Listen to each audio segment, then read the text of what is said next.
I mean, did we really expect anything less from a game in Air Force taking on UNLV? A game that saw only 4 punts in its entirety. Three of those came in the first quarter. Second quarter, they just start rolling, exchanging score after score. Continued in the second half. We knew Zarka was going to do his thing. Owen Allen had a great day. I mean, Allen put up 192 yards, 2 touchdowns. Zarka 136 yards, 2 touchdowns. Both of those running the ball. Zarka had another 175 yards and touchdown through the air. As for UNLV, it was really Calandra putting the team on his back. 20 for 32, 361 yards, a touchdown through the air. 62 yards rushing, another 2 rushing scores for Calandra.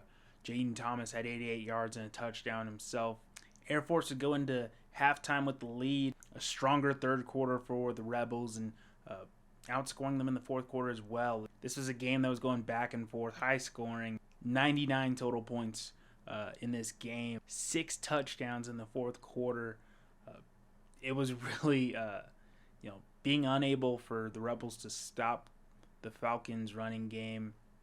And, UNLV answering it right back almost immediately on the next, drives. Lead change after lead change. When Air Force took the lead, later in the fourth quarter, 48-44, there was a feeling that there was just enough time on the clock that Calandra and the Rebels were going to be able to engineer a perfect drive, and they did. Almost willing for the Falcons to score sooner so they could get some time left on the clock and they'd get a chance to take the late lead, which they did. 75 yards in 37 seconds, UNLV takes the lead 51-48.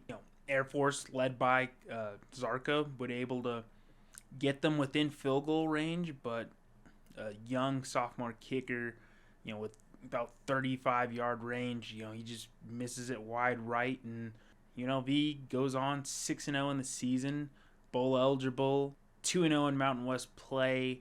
They scrape by another close game, and for Air Force, they go 1-5 on the season, but when you watch them play, they would not look like a 1-5 team. They just haven't been able to finish out, and that continues past week 7. 0-4 Mountain West play, but you have to, for the rest of their schedule, anyone they face, they're still the most dangerous team that they could take on. And for UNLV, now you have to imagine that they will be ranked next week and that they are a serious threat to be in the playoffs. We talked about UNLV being a lot of talk of that their schedule isn't really indicative of how good or how bad they are, but they get in those tough games and you can rely on them to finish them out and come out victorious. So Dan Mullen, 6-0 on the season, legitimate team, and as you look towards the rest of their schedule, you have to be confident that